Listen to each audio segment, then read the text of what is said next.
Entertainment News. Sa tinamang Entertainment News, binasag na ng aktor na si Aljur Abrenica ang katahimikan matapos mabanggit ng veteranong action star na si Jeric Raval na may dalawa na silang anak ng partner at anak ni Jeric na si AJ Raval.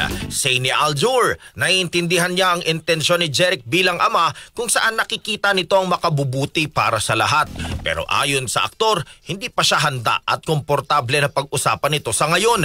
Kaugnay nito, inilarawan naman ni Aljur ang relasyon kay AJ na far from perfect but full of growth.